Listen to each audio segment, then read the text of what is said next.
বার্ষিক রাশিফলে আমি বলেছিলাম বৃষ রাশির জন্য এই বছরটা আশীর্বাদ স্বরূপ, বৃষ রাশি এবং বৃষ লগ্নের। কিন্তু মনে রাখবেন এইটাই কিন্তু শেষ বছর আপনাদের আশীর্বাদ স্বরূপ। এরপর কিন্তু ধীরে ধীরে আপনারা ৭.৫ ইনস্টিটিউশনে ঢুকে যাবেন। তো এক্স্যাক্টলি এই বছরটাকে সংযতভাবে সুযোগ বুঝে চলার চেষ্টা করুন এবং হাতে যত বেশি সম্ভব সঞ্চয় রাখার চেষ্টা করুন। কারণ দেখুন এই মাসেও আপনাদেরকে কত কিছু দেবে। কারণ আপনাদের জন্য সবচেয়ে শুভ গ্রহ যেটা যোগ কারক শনি, নবম এবং দশম ভাবের অধিপতি, তিনি কিন্তু বসে থাকছে আপনাদের লাভস্থানে, অর্থাৎ নবম আপনাদের ভাগ্যপতি এবং আপনাদের দশম ভাবের অধিপতি, আপনাদের কর্ম অধিপতি, সে কিন্তু বসে রয়েছে আপনাদের একাদশ ভাব অর্থাৎ লাভ স্থানে, প্রাপ্তি স্থানে, খুব শক্ত অবস্থানে রয়েছে এবং সেখানে ২রা এপ্রিল এসে ঢুকবে মঙ্গল, সেখানে মঙ্গল যোগ দেবে আয়ের ঘরে কর্ম এবং শক্তির এই গতিশীল মিলন নিশ্চিত করে যে আপনার সমস্ত উচ্চাকাঙ্ক্ষা পূরণ হবে। যদিও আপনাদের বন্ধুদের সাথে তো ছোটোখাটো একটু ঝামেলা মতবিরোধ হবেই, কারণ যখনই আপনি প্রাপ্তি পেতে শুরু করবেন, লাভ হতে শুরু করবে, তখনই হয়তো কাছের মানুষরা একটুখানি তো আপনার ওপর করবেই, একটু একটু হিংসে এগুলো তো করবেই, যেটা হয়তো আপনার পছন্দ হবে না, আপনি হয়তো তাতে রেগে যাবেন। দেখুন এটা হিউম্যান সাইকোলজি, এগুলো প্রত্যেকের সাথেই চলে, এতে আপনি কোনোভাবে কাউকে বাধা দিতে পারবেন না। এটা তাহলে মানুষ ঈশ্বর হয়ে যেত, ১৪ই এপ্রিল থেকে চতুর্থপতি সূর্য আপনার দ্বাদশ ভাব ব্যয় স্থানে উচ্চস্থ অবস্থা লাভ করবে।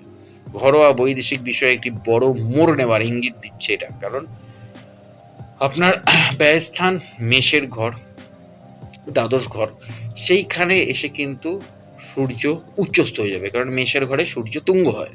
তো সেইখানে কিন্তু ১৪ই এপ্রিল কিন্তু সূর্য এসে ঢুকবে এবং সে কিন্তু তুঙ্গ হয়ে যাবে, এবং তুঙ্গ হয়ে গিয়ে আপনার সেখানে কিন্তু একটা ঘরোয়া বৈদেশিক বিষয় একটা বড় মোড় নেওয়ার ইঙ্গিত আপনার কিন্তু ওখানে রয়েছে।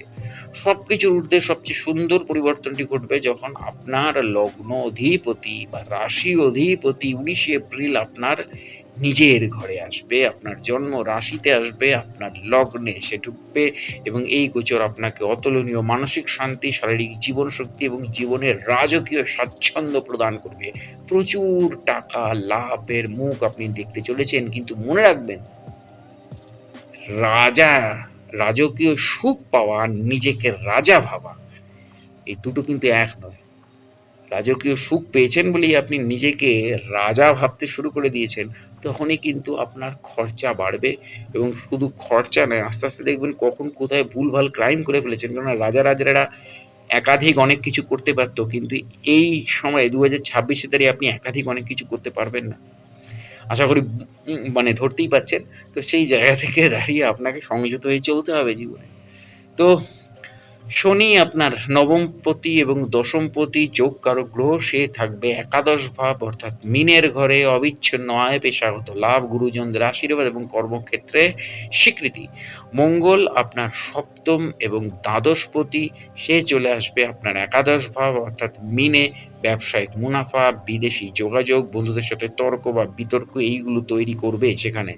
সূর্য আপনার চতুর্থপতি, সে আসছে দ্বাদশভাবে উচ্চস্থ হবে, ১৪ই এপ্রিল থেকে। এখন ঠিক আছে, এখন আপনার একাদশভাবে আছে, এখন কোনো প্রবলেম নেই, মানে এখন ১৪ই এপ্রিল অব্দি আপনার একাদশভাবে থাকবে। কিন্তু এই যখন দ্বাদশভাবে চলে আসবে, তখন আপনার বাড়ি আর সম্পত্তিতে বিনিয়োগ, বিদেশে বসবাস বা যাত্রা, মায়ের স্বাস্থ্যের প্রতি মনোযোগ আপনাকে দিতে হবে। এই সময়টা মায়ের স্বাস্থ্যের দিকে আপনার মনোযোগ দিতেই হবে।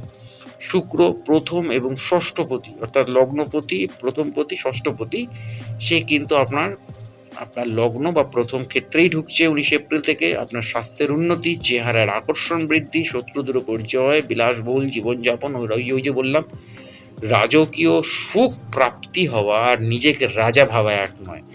রাজকীয় সুখটা পান, সেটাকে সংযতভাবে কর্মী হিসেবে কন্ট্রোল করুন। নিজেকে রাজা ভেবে কন্ট্রোল করতে গেলে দেখবেন সব হারিয়ে যাবে। মনে রাখবেন এর পরেই কিন্তু আসছে ৭.৭।